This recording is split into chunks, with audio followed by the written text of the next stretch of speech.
Bonjour à tous. Cette année, j'ai refait ma serre de 6 mètres de long par 2 mètres de large et par 2 mètres d'auteur parce que ma bâche thermique se dégradait et elle avait déjà une dizaine d'années.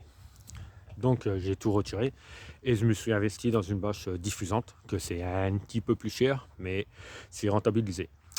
Donc pourquoi une bâche diffusante? C'est très simple. Parce que d'abord dans une bâche thermique, s'il fait 25 degrés, 30 degrés ou 40 degrés à l'extérieur, vous les avez à l'intérieur, 25, 30, 40 degrés. Donc vous ne pouvez pas gérer la température ambiante de la serre. Donc moi j'ai pris une bâche diffusante.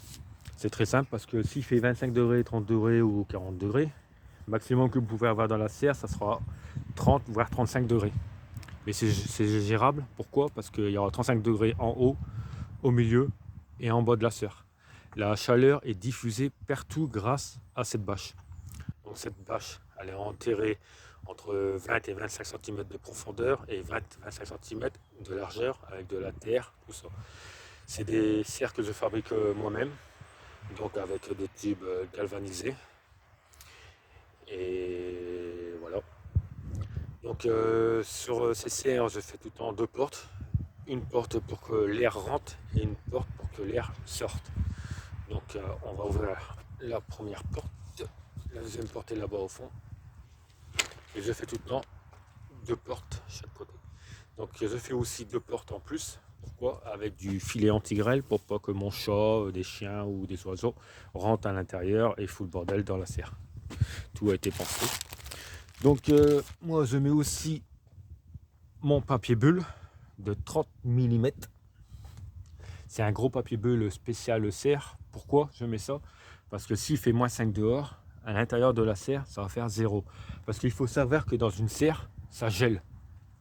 C'est pas une maison. C'est une bâche, donc ça gèle à l'intérieur. Moi, je mets ça. Mais on peut mettre aussi du voile d'hivernage. Vous pouvez adapter ça. C'est pas un souci. Donc voilà. Donc dans ma serre, j'ai fait, comme vous voyez, des étagères. Là, j'ai fait mon plan pour mettre mes semis de tomates, une table. Et en dessous, j'ai fait des jardinières pour mettre mes laitues plus tard. Mais tout est démontable, faut pas vous inquiéter. Donc là, j'ai fait un étagère de 6 mètres de long. À partir du 15 mai, ça va se rabattre ici. Comme ça, après, à partir du 15 mai, je pourrai mettre mes plants de tomates à l'intérieur. Dans cette serre, on peut mettre entre 25 pieds de tomates, à peu près entre 30 et 40 cm de largeur, de séparation. Là, c'est ma table à semis. Tout est déjà préparé pour à partir du 15 février, comme vous voyez. En dessous, j'ai fait des étagères pour mes godets en bouteille, en plastique, des bacs, comme vous voyez. Là, j'ai fait des étagères pour tout ranger, les stocker et puis mettre mes semis ensuite. Voilà. Là, j'ai fait aussi une jardinière en dessous. Et après, tout va se rabattre. Donc, j'aurai la place pour mettre tous mes tomates.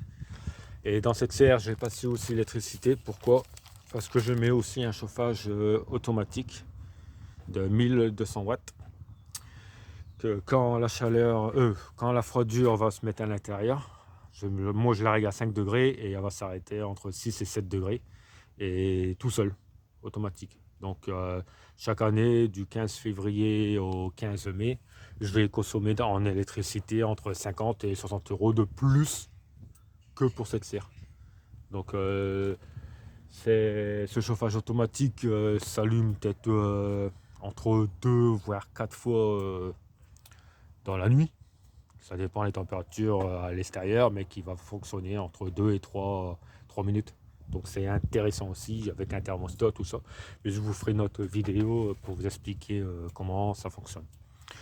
Donc voilà, ma nouvelle serre avec une bâche diffusante, papier bulle. Tout est prêt pour le 15 février. Donc le 15 février, je vais vous faire une vidéo comme quoi que je vais faire mes semis de tomates et aussi mes plantations de laitue à l'intérieur. Voilà. Sur ce, je vais vous laisser et passer un très bon week-end. Au revoir.